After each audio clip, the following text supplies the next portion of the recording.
तालुकाबद्ध करून दिली. धर्म कायम तरुणांनी यावं यासाठी अग्रेसर असणार, पंचक्रोशीत प्रसिद्ध असणार आमचं हे मालेगाव आणि त्या मालेगाव नगरीतील 25वा अखंड शिवनाम सप्ताह म्हणजे रौप्य महोत्सवी वर्ष. आणि या माध्यमातून एक शुभेच्छा देऊ इच्छितो की जसं हे रौप्य महोत्सवी वर्ष अखंड अविरतपणे चालू राहिलं तसंच सुवर्ण महोत्सवी, अमृत महोत्सवी आणि हिरक महोत्सवी वर्ष सुद्धा चालू राहावं. शिवार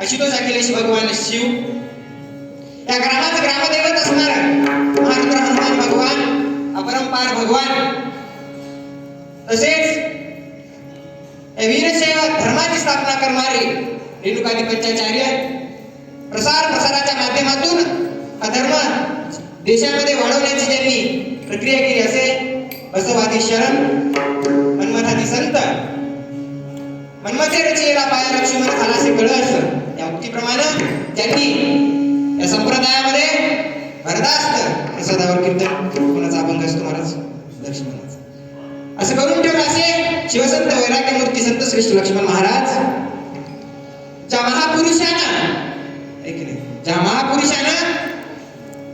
लय पावत चाललेला लोक जेव्हा या धर्माला विसरले तेव्हा त्या धर्म त्या लोकांच्या गळ्यात लिंग, भाळावर भस्म, रुद्राक्षाची माळ अशा स्वरूपात त्या समाजाला झोपलेल्या जागं केलं आणि 100 वर्ष या समाजाचं समाज कार्य केलं असे आमचे मार्गदर्शक म्हणायला हरकत नाही. गुरुमाऊली सद्गुरु राष्ट्रसंत वसुंधरारत्न शिवलिंग शिवाचार्य गुरु महाराज ज्या गुरुमाऊलीच्या ताकदीमुळे, हिमतीमुळे, शक्तीमुळे, आशीर्वादामुळे आणि मार्गदर्शनामुळे आज मी या ठिकाणी उभा आहे. असे माझे विद्यागुरु, दीक्षागुरु सद्गुरु वेदांताचार्य शिवाचार्य रत्न सद्गुरु सिद्धलिंग शिवाचार्य गुरु महाराज, श्रीमद जगद्गुरु परिसिद्ध धर्मपीठ साखर खेरडा, तसेच पंचक्रोशीतील सर्व शिवाचार्य सद्गुरु दिगंबर शिवाचार्य, करबसव शिवाचार्य, गुरुपाद शिवाचार्य या सर्व गुरु माऊलींचे चरणी शिरसाष्टांग दंडवत समर्पित करतो. तसेच माझ्यासारख्या तरुणांना संप्रदायाने यायचं म्हणलं की एक तर ते येत नाहीत, आले तर त्याच्या घरचे येऊ देत नाहीत. कुठे गेलता 11 वाजेपर्यंत? कुठे होता? कीर्तनाला गेलतो. अरे काय महाराज होतो काय? कीर्तनाला जाऊन महाराज होतो की काय? झोप गुपचूप. तसं नाही, तरुणांना सुद्धा इकडे आलं पाहिजे. आता कीर्तन का? कीर्तन करणं काही एकट्याचं काम नाही. तुम्ही सर महाराज तुम्ही एकटेच बोलायला की तुम्ही एकटेच बोलायला की एकट्याचं कसं काम आहे? कीर्तन करणं एकट्याचं काम आहे. कारण कीर्तनात बोलतो मी, बोलवता ते. अशी गंधर्वासारखी आज गायक मंडळी मला या ठिकाणी लाभलेली आहे. आमचे उत्कृष्ट गायक सन्माननीय शिवभक्तीपरायण जनार्दन बेदरीकर, तसेच शिवभक्तीपरायण शंकरांना भालेराव, संवादिनीची उत्कृष्ट साथ देणारे आमचे सन्माननीय गणपतराव आवडतेजी. आता मी कीर्तनाला उभा राहिलो तेव्हापासून आज कीर्तनाला उभा आहे आणि ते माझ्या पाठीशीच आहेत. माझे आत्मीय मित्र सखा तो जीवलगेची विचा असे माझे आत्मीय मित्र ज्यांनी माझ्या पहिल्या कीर्तनापासून आजपर्यंत मला साथ देण्यासाठी कधीच नाही म्हणले नाहीत, असे आमचे सन्माननीय गंगाप्रसाद भाऊ मारडे, सन्माननीय उमेश भाऊ मुके, मदंगाचार्य ताल सम्राट आमचे लखन भाऊ चंदेवार आणि आज इथं मृदंगाची साथ देत असलेले आमचे ज्ञानेश्वर माऊली. तसंच या सप्ताह कमिटीमध्ये मला संधी पहिल्यापासून उपलब्ध करून देणाऱ्या सप्ताह कमिटीचे संचालक म्हणलं तरी हरकत नाही असे आमचे शिवभक्तीपरायण अशोक काका स्वामी, तसेच या ठिकाणी उपस्थित असणाऱ्या इथं उपस्थित असणारे बाहेर कट्ट्यावर बसलेले, कुठेतरी वट्ट्यात बसलेले, सकाळी प्रवचनाला येणारे, पारायणाला येणारे, शिवपाठाला येणारे आणि इकडे कधीच नाही येणारे अशा सर्व मानवऱ्यांच्या गुणीजनांच्या चरणी शिरसाष्टांग दंडावर समर्पित करून आजच्या श्री कीर्तन रूपी सेवेला प्रारंभ करायचा.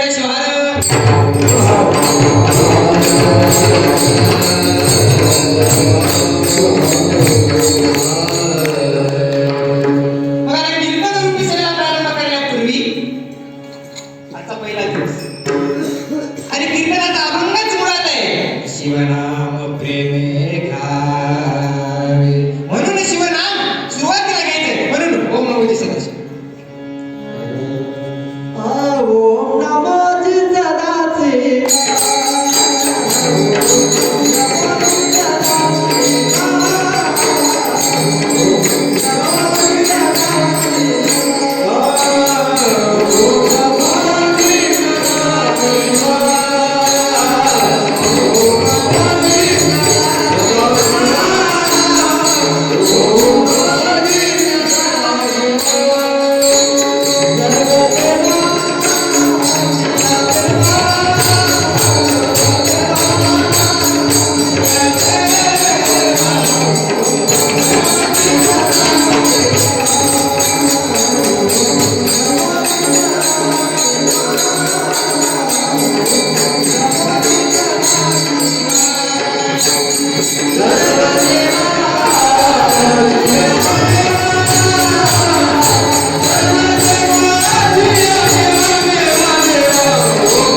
या वीरशैव संप्रदायाचे मुकुटमणी असे असणारे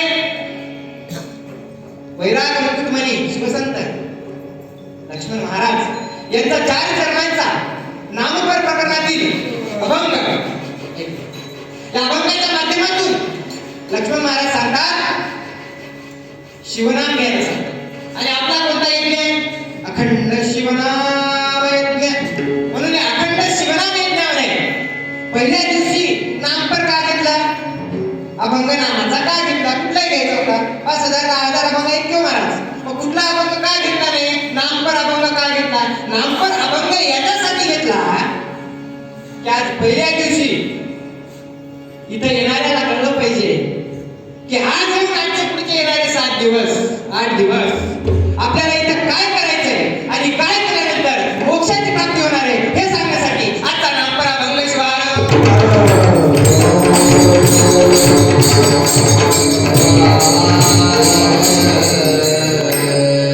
मग लक्ष्मण महाराज अभंग प्रतिपादित करत असताना 4 चरणाचा अभंग प्रतिपादित करत असताना लक्ष्मण महाराज सांगतात की शिवनाम प्रेमे घ्यावे.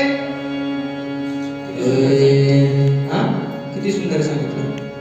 शिवनाम घ्या म्हणले. त्या शिवनामासाठी हा सप्ताह आयोजित केलेला आहे. प्रत्येक गावामध्ये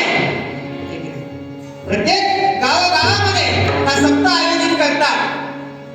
जी परंपरा गुरुमाऊलीने स्वतःची कंबर बसून या संप्रदायामध्ये आणले राष्ट्रसंत शिवलिंग शिवाचार्य महाराज. काही करायची गरज नाही. हा धर्म सांभाळून ठेवायचा.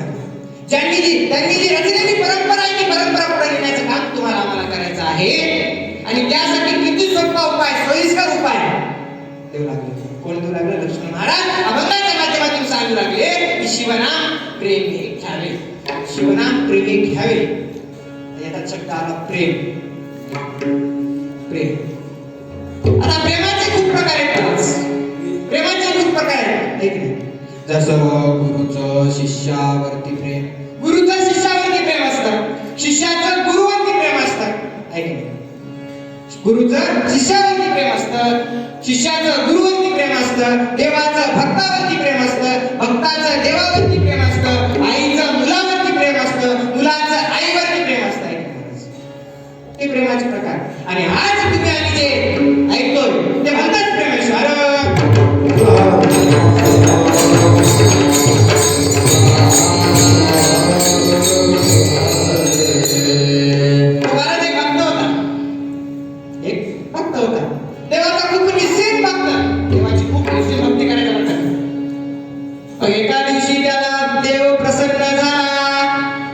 कारण देवाची भक्ती केल्यानंतर देव प्रसन्न होतो, साक्षात्कार होतो. तुम्हाला आम्हाला होत नाही. ज्याला साक्षात्कार झाला ते संत. तुम्हाला आम्हाला साक्षात्कार होत नाही कारण तुम्ही आम्ही या भवरोगाच्या जाळ्यात अडकलेलो आहोत. मग या जाळ्यामध्ये निघून जायचं आहे, त्यासाठी तर अजन्म आहे. मग एक भक्त, निसीम भक्त त्या देवावर कुठल्याही मोहाशिवाय, कुठल्याही भक्ताशिवाय त्या देवावरती त्याची निसीम श्रद्धा, निसीम भाव, निसीम त्या देवावरती भक्ती एका दिवशी देव प्रकट झाला. प्रकट झाल्यानंतर देव त्याला आशीर्वाद देऊ लागला. देवाच्या पाया पडला. पाया पडून तुला देवा एक प्रश्न विचारणार देवाला, देवा कसं काय हे केलं? तेव्हा कसं काय आलात तुम्ही इकडे? पाहुणे जर आपल्या घरी आले, अगोदर होतं मातृदेव भव, पितृदेव भव, आचार्य देव भव, अतिथी देवो भव. अगोदर होतं बरं का? आता अतिथी देव होत. पाहुणे जर म्हणले आठवते होतं तरी म्हणतात आम्ही उद्या घरीच राहील. उद्या घरी आम्ही तुझ्या घरी नाही टाकलं गावाचं. अतिथी देव ही संस्कृती आहे. मग देव आले, आल्यानंतर याने प्रश्न केला, देवा कसं काय हे केलं, कसं काय आलात तुम्ही? देवाला सांगितलं मी या पृथ्वी तलावरती भ्रमण करत होतो आणि भ्रमण करत करत मी एक यादी तयार करत होतो. म्हणजे काय, एक यादी, लिस्ट, एक यादी तयार करत होतो. ही यादी तयार करत असताना म्हणे मग विचारलं कशाची यादी आहे? प्रश्न पडतात माणसाच्या मनात, ही कशाची यादी आहे? तुम्ही यादी करायला पृथ्वीवरती फिरत आहात तर मग ही कशाची यादी आहे? देवाला सांगितलं ही अशी यादी आहे म्हणे की या यादीमध्ये जे लोक देवावर खूप प्रेम करतात त्यांची नाव आहे. त्याने यादी घेतली, पाहिलं याचं नाव सगळ्यात शेवटी होतं. तर याला वाटलं, त्याला काय वाटलं की मी देवावर एवढी भक्ती करतो, माझा देवावर निसीम माझी श्रद्धा आहे, माझा निसीम भाव त्या परमात्मा परमेश्वरावरती आहे. असं असताना सुद्धा माझं नाव सगळ्यात शेवटी टाकलं. पण संतांची लक्षणं काय असतात? संत खिन्न होत नाही, संत खिन्न होत नाही, संत दुःखी होत नाही, आणि जे दुःखी होत नाही तेच संत होतात.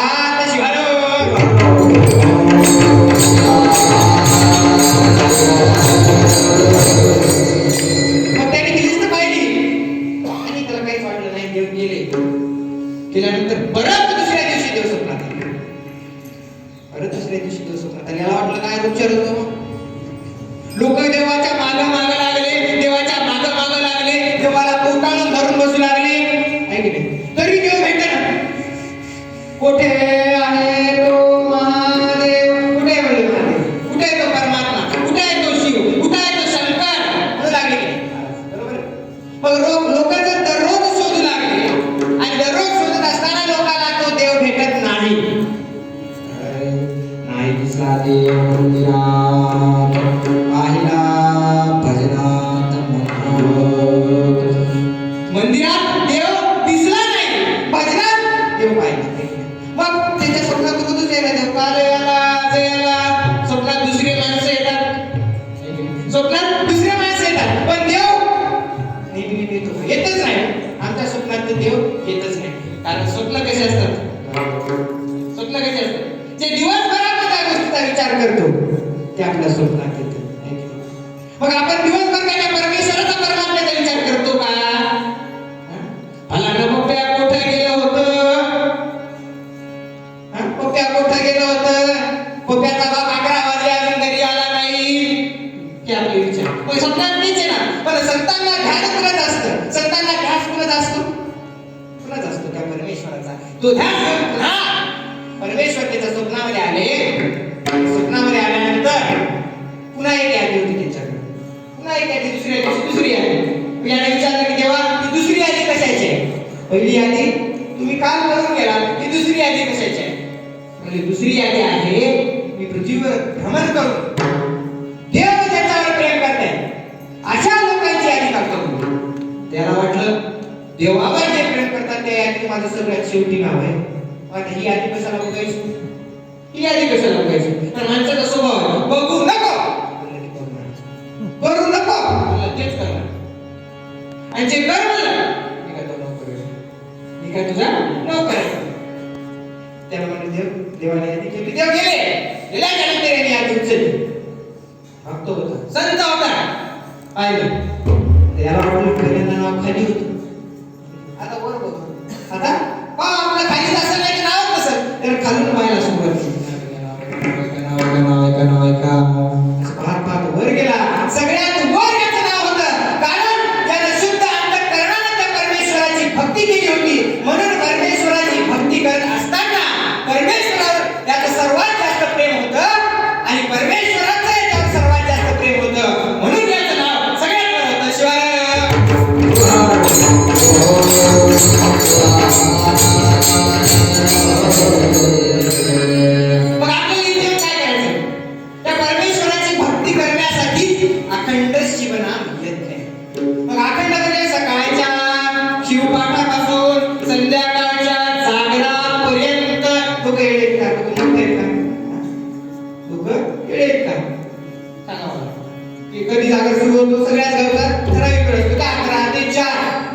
शिवजागर काही लोक म्हणतात याला काय काम आहे?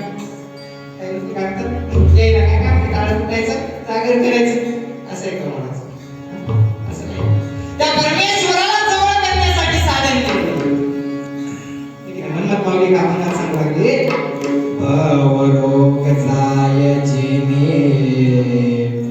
ऐसे रसायो न घेणे नका जाऊ आडवाटे पोटे सर्वती उपाय. किती सुंदर सांगितलं आडव्या वाटेला जाऊ नका सरळ जा सरळ कारण सरळ सोपा सोयीस्कर मार्ग सांगून दिलेला आहे संत मार्गनी का मार्ग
घरी नाही घरी सून झोपू दे महाराज आपल्यासोबत झोप झालं रोज कीर्तन असतात एवढी छान झोपतात कारण सुख कुठे सुख इथं आहे सुख घरी आहे का त्या संसारात तुम्ही आम्ही सुख शोधू लागलो भटकलो म्हणून म्हणून मौला म्हणाला की निघू नका जागा जागा झोपू नका उठा म्हणले पण उठून काय म्हणले राहता का उठून झोपेतून काय राहता का समजा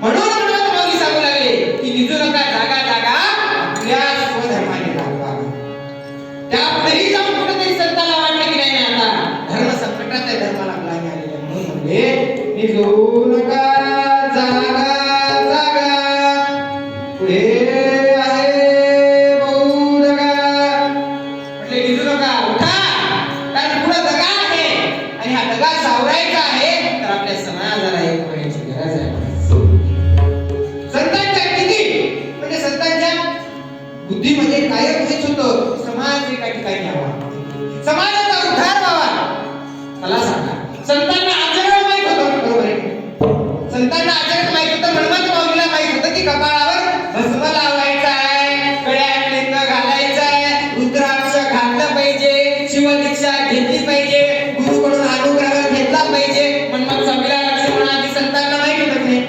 माहित होतं तरी सुद्धा सांगितलं म्हणत माऊली काय सांगितलं बाळे भस्म लिंग गळा शोभे रुद्राक्षाच्या माळा मुखी मंत्र पंचाक्षर धन्य धन्य ते शरीर म्हणत माऊली सांगू लागले की भस्म धारण करा त्याला माहित होतं तरी सुद्धा लिंग धारण करा त्यांना माहित होतं तरी सुद्धा, माळ धारण करा त्यांना माहित होतं तरी सुद्धा. मग असं म्हणायला पाहिजे तुम्ही त्यांनी त्यांची लिंग धारण करायचं, त्यांनी त्यांची माळ घालायची, त्यांनी त्यांचे भस्म लावायचं, दुसऱ्यांचं काही हो काय आपण कीर्तनाला चाललो तर बाजूच्याला म्हणलं पाहिजे लाग कीर्तनाला. एखादी माय कीर्तनाला चालली तर शेजारच्या बाहेर म्हणलं पाहिजे येते का बाई चल कीर्तनाला चालले.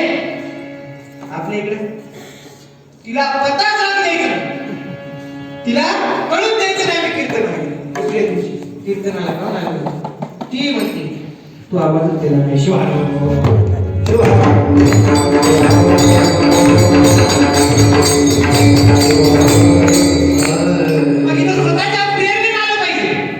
कोणी आवाज देणार नाही. माहीत कोणी सांगतात या या महाराजाचं कीर्तन आहे, असं असं प्रवचन शिवपाठ आहे या. काही काही ठिकाणी असं महाराज, काही काही ठिकाणी असं आहे गावामध्ये गेल्यानंतर त्या साऊंड सिस्टीम वाल्याला दम असते, दम डोळे वटारून दम. सकाळी आवाज काढायचा नाही शिवपाठाला, पारायणाला थोडा जास्त द्या, पारायणाला थोडा आवाज जास्त द्या, प्रवचनाला त्याच्यापेक्षा कमी द्या, गाता बसणारा आवाज. दुपारचं प्रवचन बिना माहीतच माहित नाही. दुपारचं प्रवचन शिवपाठ सगळ्या गावात आवाज घुमला पाहिजे, शिवपाठाचा आवाज सगळ्या गावात घुमला पाहिजे, सगळे पावली खेळायचे. कीर्तनाला थोडा द्या, सकाळी शिवपाठाला आवाज दिला पाहिजे. सकाळी थंडीचं तुकडं झोपायचं तर काय लावलं, संध्याकाळचा शिवपाठ जोरात सांगता नाही. आमच्या इथं संध्याकाळचा शिवपाठ इतका जोरात होते महाराज, 200-250 लोक येतात. अहो नाचलं पाहिजे, गायलं पाहिजे. कारण मीरा नाची रे, मीरा नाची रे, पगड घुंगरू बांध नाची रे. मीरा नाचली त्या भगवंताचं नाव घेऊन, पायात घुंगरू बांधून बांधून नाचली. तशी भक्ती पाहिजे अंतःकरणामध्ये, तशी समरसता आपल्या अंतःकरणामध्ये पाहिजे. तेव्हा इथे येऊन नाचलं पाहिजे, तेव्हा इथून गायलं पाहिजे. कारण मनोहर माऊली या अभंगामध्ये सांगू लागले, काय सांगू लागले की जिथं असे भक्त जमतात, जिथं कीर्तन होतं, जिथं प्रवचन होतं, जिथं त्या भगवंताचं नाम घेतलं जातं, तिथंच वस्ती रमते. म्हणले कैलासचे ठाई नावसे वसती, सद्गुरुची संगती होय जमा. त्याच्यामुळे आम्ही सांगितलं साधू संगे मोक्ष लुटे सर्वथा, विश्रांतीचे मूळ साधूजन. विश्रांतीचे मूळ साधूजन. दुसऱ्या दिवशी घरी आलो, कीर्तन संपलं, घरी आलो. घरी आल्यानंतर तिच्या माणसाला महाराज बोलले आमच्या रोज जाती तुम्ही सांगितले म्हणजे विश्रांतीचे मूळ साधूजन झोपायसाठी घेऊन गेले. विश्रांती कशी विश्रांती पाहिजे? हा जीव जन्माल्याच्या नंतर या जीवाला जर काही करायचं असेल तर ते म्हणजे मृत्यूला सामोरं द्यायचं, ज्याची तुम्हाला आम्हाला भीती आहे. मरण नको शेवटी मरायचंच आहे, पण लोकांना ते नको आहे. मरण नको म्हणतात, मरण नको. दवाखान्यात गेलं तरी सुद्धा, आता शेवटचा घटका चालू आहे तरी सुद्धा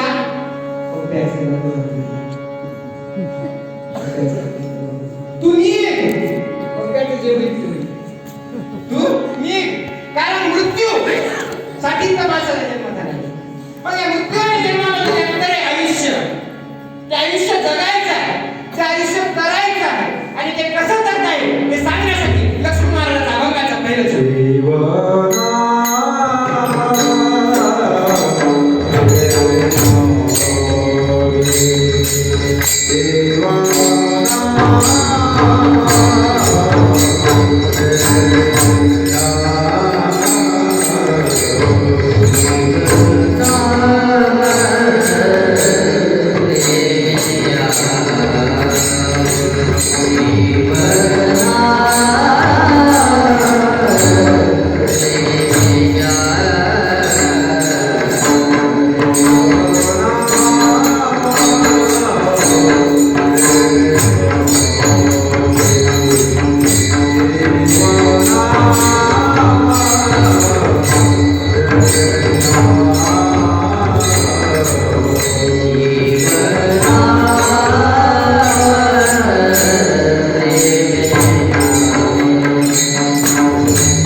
शिवनाम प्रेमी गावे मग आवडे टाकावे.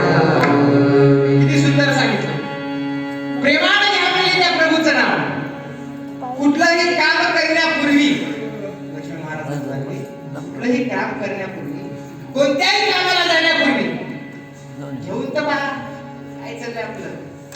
घेऊन पहा, 100% तुमचं काम झाल्याशिवाय आपण कामाला गेलो एकदम कुठे चालले, कुठे चालले, हटकील बाई आता काय काम होते. अरे पण त्या प्रभू परमात्म्याचं नाव घ्या. कोणतंही काम करण्यापूर्वी त्या परमेश्वराचं जर नाम घेतलं, त्याच्यावर सोडून द्या देवा, तुझ्यावर आहे. कारण आपणच आहोत त्याच्यामुळे. जसं तो नाचवतो तसं आपण नाचतो. आम्ही पाहुण्यांच्या साठी सूत्र दोरी आम्ही कैसे नाचविशी देवा तैसे